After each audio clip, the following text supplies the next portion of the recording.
to FKJ's Loud for the week. Hope our week has started on a very good note. I am Kende and I film about faith, lifestyle, motherhood, and every good stuff in between. If you're a new subscriber, thank you for stopping by. Subscribe, like, comment, and share. If you're a returning subscriber, you already know how I feel about you. Thank you so much for coming back on my video. So today, I'm having a very interesting topic. And with me is my lovely big sister. Yeah, one of the gifts of men that I have in my life. So I'd like to ask to introduce herself to you all. So can you introduce yourself, ma? My name is Bukola Damilola. So she's just being shy. She's Mrs. Bukola Damilola. She's the mother of two pretty children, a male and a female. And she'll be married for, don't worry, you get to find out as the video goes along. So today, we're having a very interesting topic. And it's a topic that I've had people ask me questions about it. I've not been married for too long ago. But you know, I married before most of my friends, and I'm like their go-to person in comparison to elderly people to get like a more contemporary view about marriage. So today we'll be talking about cultural shocks in marriage. What you saw, what you thought marriage was versus what marriage is in reality. Me, I'm just been married for counting on 6 years now, but I have somebody that's been married way before me. So we hear different culture shocks in marriage. And what is our expectation really as women? Should we expect more? Should we expect less? What is the reality in day-to-day life as we know it to be? So now we have our guest, Mrs. Damilola Oni. And I would like to ask the first question. How long have you been married? By August 18th, I'll be 13 years in marriage. You see? 13 years. If you're a child in 13 years, already in secondary school. So she's in secondary school of marriage. Me, I'm still in primary school, primary reception self. Maybe I've never entered primary one. So she's been married for 12 years, really. So sincerely, it's not easy to be married for 12 years. Even to be married for 1 year, it's not a joke. Don't talk about being married for 13 good years. So what do you really love about marriage? What do you love about being married? Okay, about being married, I love the companionship.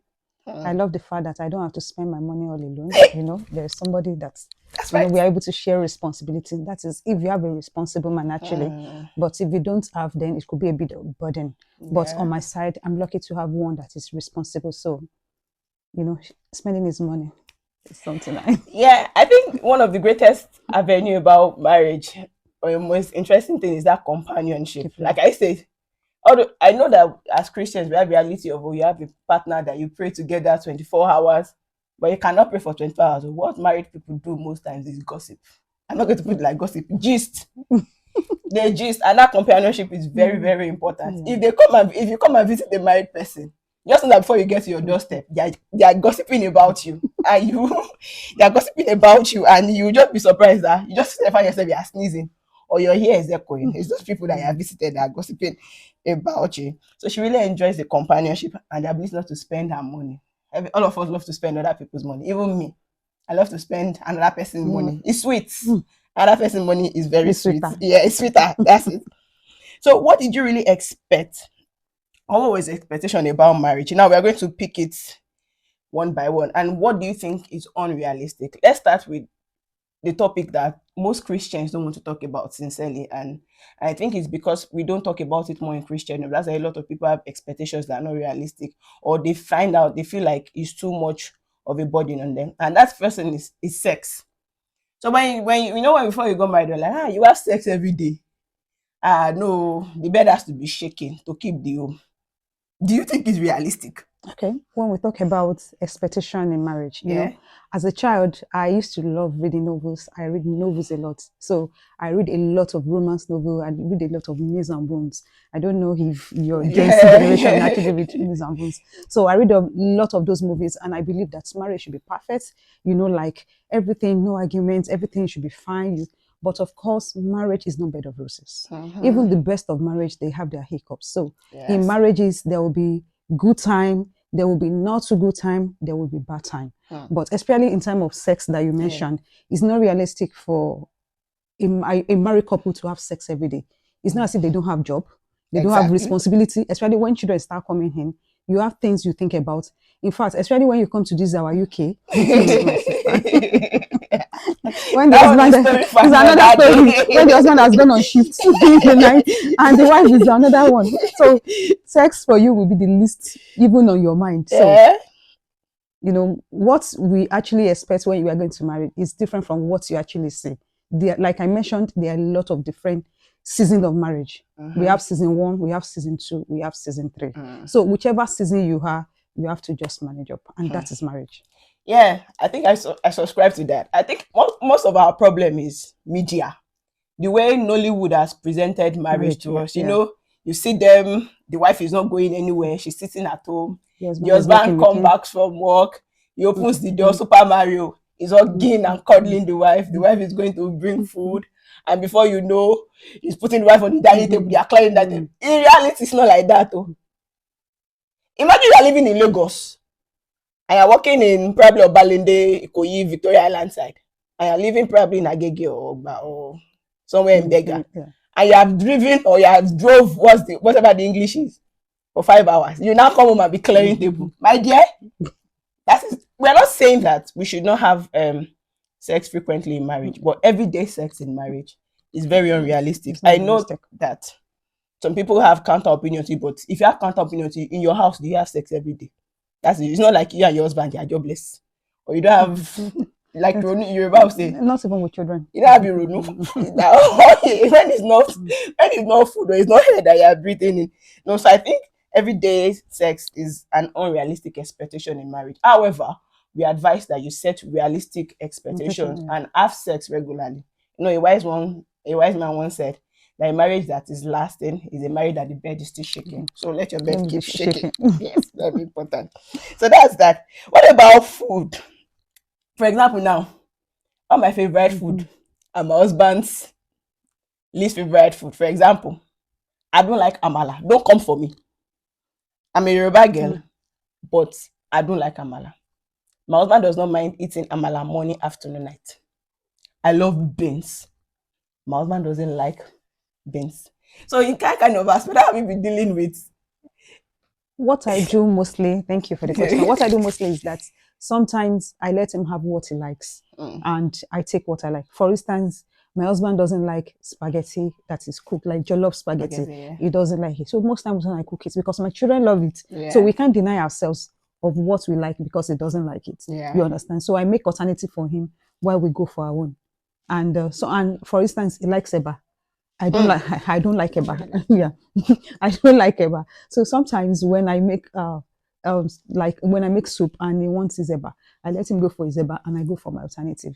You know, life is that simple. We we compromise. Most times when I cook things that he doesn't like, well, sometimes he compromise, he try to eat them, and sometimes I compromise, I try to like eat it, but it's not what I really like. So because of that, I just like let there be alternative so that everybody's fine. I don't have to force you to eat spaghetti because I love spaghetti, and I don't have to eat eba because you like eba. You take your eba. I can take out. I think let everybody be fine. I think that's very good, and I think over time you will change to like what. For example, my husband doesn't eat pounded yam before I met him, and me, full blown Ijesha girl, mother father Ijesha, complete blood. So now sometimes he eats. It's not like he likes it, and me too. Sometimes I eat amala. Like this afternoon now. I made amala for all of them, but I didn't make for myself, but I ate my daughter's leftover. So sometimes like that, I see it's food that I don't like. But I just think that's what marriage is really about in most cases. Sometimes you compromise for the sake of peace and for the sake of love in your marriage. What about argument? How do you think you were going to resolve argument? Was it like I bring you roses? Yeah. I'm sorry, this is roses. And you're like, oh my dear, apology gift, a Range Rover. You know, the media has pushed a lot of ideologies in our head that are actually very unrealistic. So how do you manage with arguments? Yeah, just like I said, my expectation was like there won't even be arguments. Not to talk about if there will be arguments because the kind of what we read in romance novel, in Muse and Boom, you just feel everything should be fine. Like I've mentioned, season of marriage, my marriage has passed through that season and we are stronger for it. So now, I remember when we first got married, if we have an argument, For days, I'll be very angry. It will be boiling. I'll be like, I will not say sorry. It will be like, what's wrong with this lady? He doesn't want to compromise. And at the end of the day, I expected that he will come and say sorry. But me, I'm the kind of person I don't even like. I love peace. You understand? I don't want. So when I say, this person is not saying sorry, I'm just okay, just for argument, just for sake of peace. Showing it down below. I'll just like try to, you understand, try to like let there be peace in the home, you understand. So if we have expectation, I'm not saying a woman should be weak. I'm not saying a woman should be too submissive like the Gensis we say, but no. There are level of things you can't let an argument go long in your family. It doesn't help any marriage. So if you find out that okay, this person is not saying sorry, you to say sorry. It doesn't take anything from you. It doesn't remove anything from you. And to the glory of God, like I mentioned, my marriage will be 13 years old, and we are waxing stronger. Like we've passed through the season, so we understand each other better. We know how to resolve arguments. With who doesn't fight? Everybody. There will be one thing or the other. People will say fight and wear and go. Yes, to church. Yes. Everybody fight, but we should learn. Like you mentioned the other time, I believe before I got married that arguments will be resolved through flowers, through I'm sorry, thanks, through blah blah blah blah, or that there will never be an argument. I imagine, but then sleeping on the same bed with somebody you're angry with. But then I believe that the Yoruba people will say, so if the man is the let the woman be the agutan. So it just means somebody, if somebody is the goat, somebody should be the sheep. If somebody, goat and sheep now, they cannot go. They cannot. Both of you cannot be goats, because if both of you are goats, the home will scatter. You will lock horns. So one has to be sheep like him, be submissive, be gentle, while the other one is there, and that is how marriage works. Because if both of you want to be like, I'm right, you are right, at the end of the day, nothing get resolved and the home go back. And when arguments linger in the family, it destroys the marriage. Yeah. And I just thank you very much for that. I like to come in there. And another thing I think we should know is to understand the personality of your spouse, who you are dealing with. For example, me and that, I tell people that my heart is not big because there's no space for unnecessary things. So if you offend me, as it hot, you will hear it. I will say it, I will shout.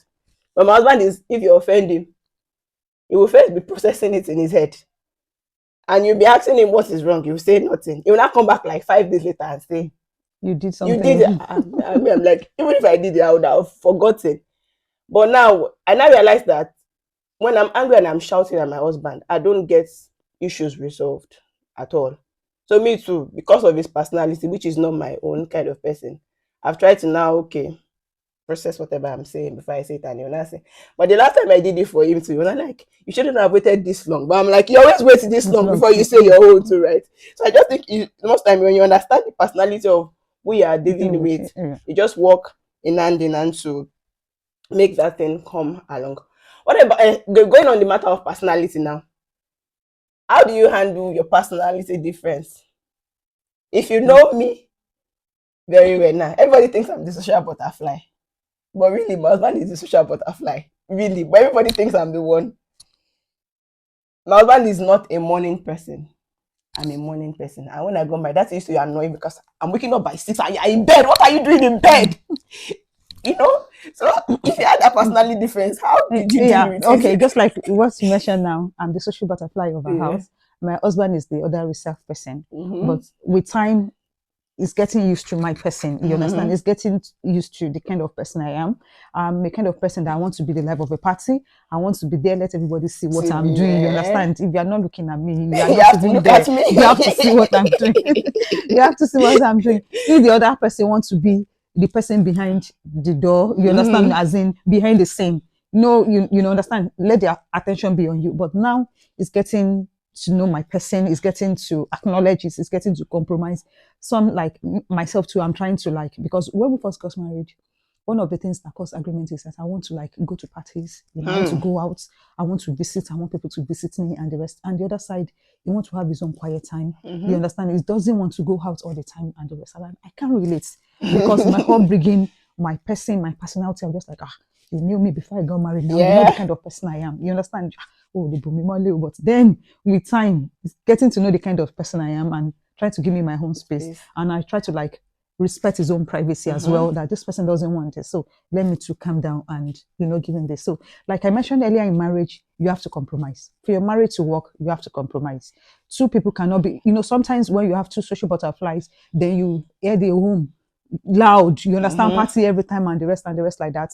Well, that is good for them. But for two people with different personality, then you have to blend. Yeah. You have to just simply have to blend. Yeah.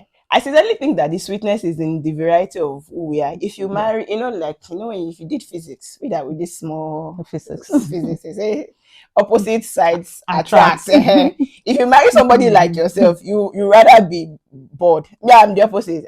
Everybody thinks I'm social butterfly, but my husband is the one that wants to go to party. I don't want to be in any party, especially party that I don't know who is celebrating, or if it's not my friend or intimate family. I just want to be in my house sincerely on Saturdays and sleep. But my husband wants to be in the party. He wants to go to the front stage to dance. And let everybody sing. It's that kind of person. For me, I'm not like that. So I think personality differences over time will come around. If you are melancholy and you marry sanguine and be choleric, mind you, that those concepts are something I've tried to understand all my life, but I've not. So but I'm a sanguine. I don't know whatever. I don't know. I don't know that choleric are the phlegmatic are kind of the reserve and the sad ones. So if you are choleric or phlegmatic and your partner is sanguine or choleric, please work hand in hand. Opposite side attracts. What about love language? What was the expectation about love language? Was it speaking your love language at first? Is it now speaking your love language? How did you deal with it? Okay. This is very interesting.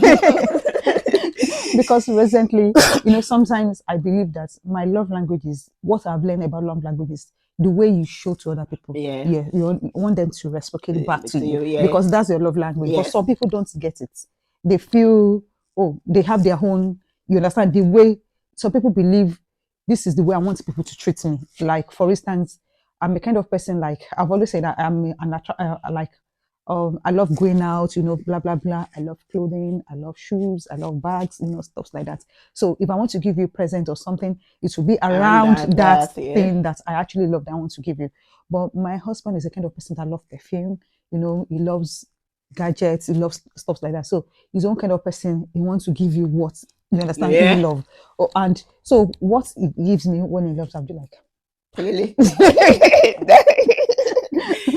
So initially, and I'm a kind of person that I just like, let people surprise me, don't tell me, just let everything, because I do it a lot of people. And you're always supposed to be surprised by yourself. I love people to surprise me, you understand? I want people to and I do it for people. So I expect people to reciprocate that way. Initially, when he does his own, before we got married, if he wants to give me a gift, he's a giver. But if he wants to give me a gift, I would have known what he's going to give me.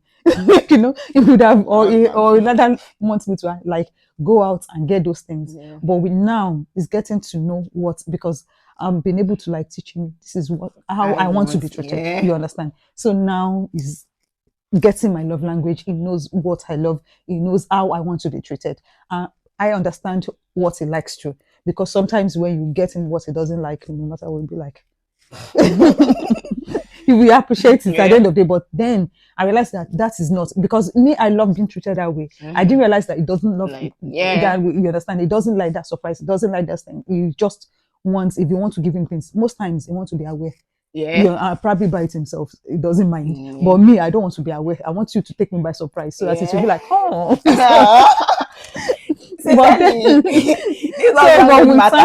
But with time, we are getting. He's getting it now.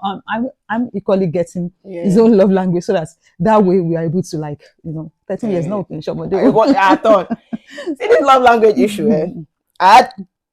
Till tomorrow, I'm still schooling my husband on it, but I know that it's deliberately not wanting to. He's doing what is in his mind. Me, my love language is very easy. Just give me a word of affirmation. You're beautiful. You're fine. Sincerely, you have won my heart. I'm that. Don't let me say I'm that cheap. Sincerely, I'm not just physical talk. Just hug me, just hold me and tell me that. Sorry that I'm my heart has melted. You are in problem when I get to that. My heart has melted. But my husband, his love language is giving. So he wants to buy you something or take you out to buy something. And when I first got married, I'm like, you kill and bear, so what are you doing? You just come back, I'm like, just hug me. That's okay for me. I'm not cheap, not like yeah, but sincerely, but I think that over time, this is where communication comes in. Yeah. You tell them how you want to be treated. If they are not speaking your love language, please tell them how. And husbands, if you are watching this, if you are not speaking your life love language, I beg, speak a love language. Because sincerely, if you're not speaking their love language, you're just showing them love in the way they don't understand. Yes. If that's the way. So for example now, if I don't like tea and you like tea, and because you like tea, you are giving me tea. Because you're just giving me tea because you like it, but I don't like it. So for me, my mind, like, why are you giving me tea? I don't like it. But you, in your own mind, you think that, oh, you're just showing me love because it's what you love. So if you're not speaking the love language of your spouse, they might not really feel loved. And like we said in the beginning, compromise, understand that this is how this person and communication loves. Now, sincerely, my husband has not still come around, but anytime he gives me gifts, I grab it with my chest. I grab it all with my chest. I don't reject it anymore. Another thing is, one talk about is comparison. Did you ever, anytime, compare your spouse in the beginning? When you were like, you had some kind of marriage, you were already looking at that. This is how I wanted my marriage to be. But when you now got married, it was not like that. Did you ever compare? And how did you deal with avoiding comparison if you never did? Okay. For me, I think I've never had reason to compare but I've had somebody that compared, and how I schooled that person. Okay, it was my neighbor back when I was in Nigeria, when we first got married, because he sees my husband is quite domesticated. So he does, he's hand-on at home, he helps out at a lot. So, and for her, her husband doesn't do the same. So there was a time we were like talking and she was like, oh, but your husband, I said, no, don't talk like that. Everybody has their strengths, and that's the truth. Some husbands are like this, they are very domesticated. But for some, like her own, she mentioned that her husband goes to market to buy her things. So I said, mine doesn't go to market to help me buy things. He said, that it's because he feels he doesn't want to give her the money. I said, no, it's not true. It's not because he doesn't want to give her the money. It's because he just wants to use it to relieve you. You understand? So see that one as an help rather than your husband doesn't want to doesn't want to give out the money. See it as if my husband wants to help me.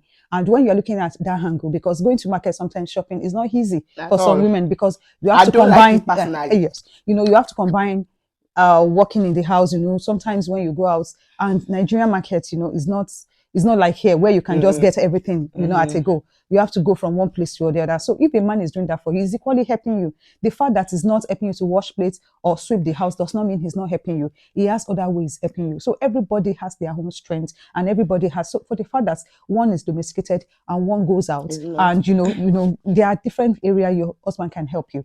And I realized that most women, we burden ourselves too much. We don't ask for help. Yes. When you need help, you speak out. Please, can you help me do this? Some men, the way they are trained, the way they grow up, they know what to do in the house. Some, they didn't grow up that way.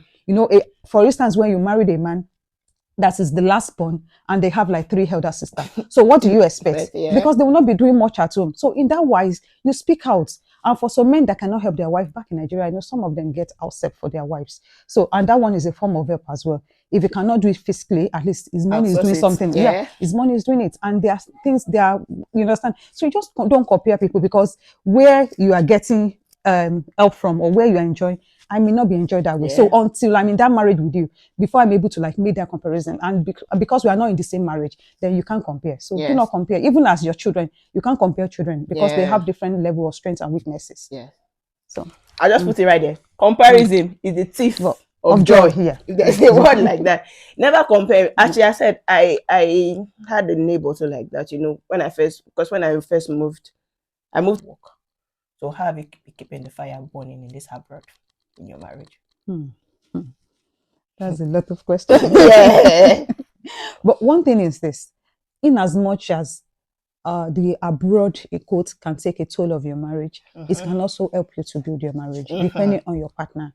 Yeah. For instance, you don't have house help here. Back in Nigeria, I had house help, but here there's no house help. So myself and my husband are our own house help. Yes. And besides, we have to make our schedule work in such a way that most times when it goes on night duty, I'm working a day shift, so that so that at least one of us, One parent person is around. is around. So most things that we do is that we try to, like, in a week now, just like he's at home today, he's not going to work. So we make sure that in a week or two, we try to be at home so that we can have time to, like, talk to each other, understand, gist, watch movie together. Shortly before you came in now, we were watching a movie as a family. So those are the things. Then sometimes in a week or two, or depending on our schedule, we try to go out. You understand, depending on where we have to go. And sometimes we watch movie together, like I mentioned the other time. And sometimes, what else do? We talk a lot when he's not around. Yeah. Especially when he have access to phone. Yeah. We talk a lot, we chat a lot. So it build that bond, it build that connection. And when it comes home, immediately we see, it gives me gist about how, just like you said, we gossip about his day. That's what couples do, sincerely. we gist about his day. I know everybody in his office without going to his office. Yes. He knows everybody in my place of work without going to my place of work. And that is how we build that connection. Yeah. So don't let people scare you that marriage scatter in the abroad. It's a lie. You have to be deliberate about your marriage. And be intentional. You have, and sometimes in this abroad, you make you see a lot of strength. Sincerely, like I said, when I was in Nigeria, my husband is not domesticated at all. But since we've been here, I can be at work and I'm confident that my children will eat. Yeah. They will go to school. Yeah. They will be tidy going to school. Yeah. They will come back. I'm at peace because I know that they are with their dad and he's going to do everything for them. So you people have to come together to deliberately make sure that this marriage works. Abroad, don't scatter marriage like a lot of people have made it seem like, don't bring your wife abroad though. When you bring her abroad. I'm sorry, I want to just chip in something there.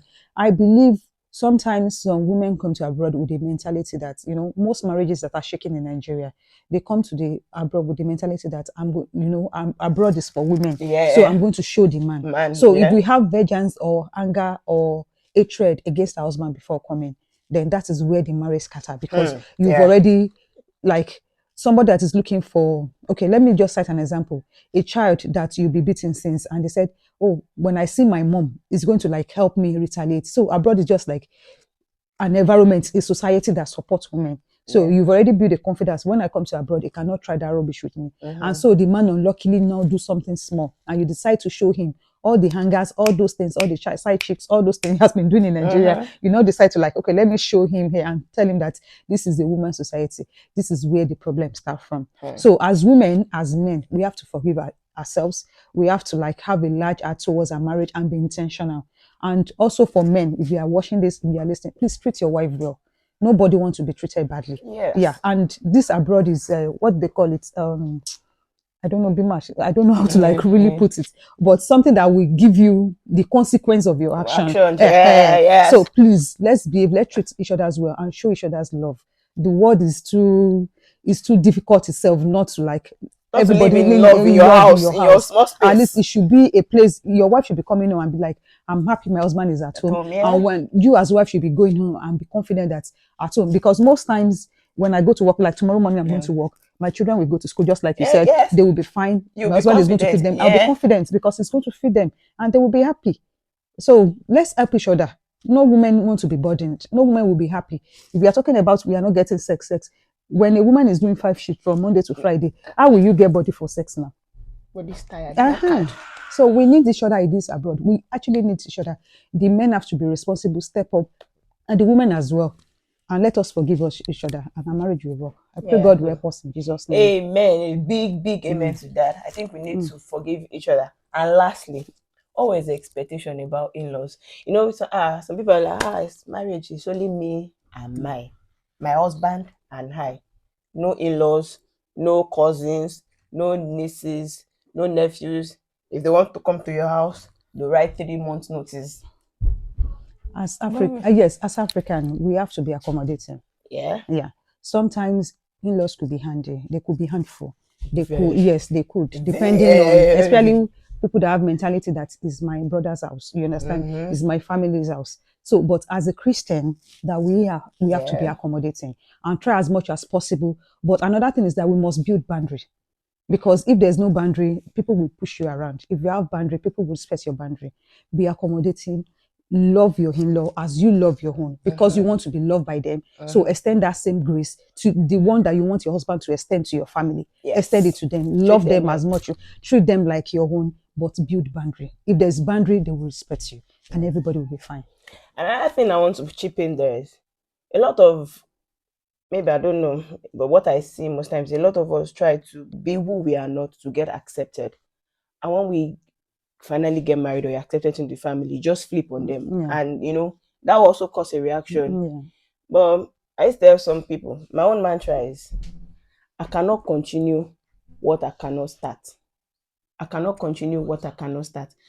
Right? I remember when I first got married, I had some issues because of my personality around my in-laws. But sincerely, I was not rude or anything. It's not about rudeness. It's just my own kind of person. I'm more reserved. I'm married to a family that they are outgoing. Yeah. They like to party. I remember my mother-in-law would buy a show and send to me. I will not show up because I was not a party person, But it took they might find it rude, but it took them time to understand my personality. But the truth is, if I started going with them and I stopped going with them, they might have thought somebody taught me not to do it again. Yeah. So whatever you cannot continue, don't start. Be true to yourself when it comes to your in-law. And we should not expect that. Don't pray that your mother-in-law should die before you get married, because you will have son. So if you pray that your mother-in-law should die before you get married, just know that somebody else will be praying that your own enemy too should die. So don't pray. Just pray that. I say that one of my prayers before I got married is to marry a kind family, and that when my husband sees me and his mom, he'll be wondering, oh, people are not conspiring against me again. So that kind of sweet relationship with your mother-in-law, because the truth is, if you have a sweet relationship with your mother-in-law, forget it. Even if you have your husband in your farm, and that's the truth. That's like a very one secret I should just give you. Don't pray that you want to be fighting against your in-laws. No. Embrace them like your own. Welcome them into your house. Welcome them into your family like your own. So we have come to the end of today's video. I hope you enjoyed it. I hope you learned not one or two. I hope you learned several things about culture shocks in marriage. And don't be sad if your reality is not yet happening. Don't forget, communication is key. So we'll see you back in our next video. Thank you so much for coming. Welcome back. See you. Bye.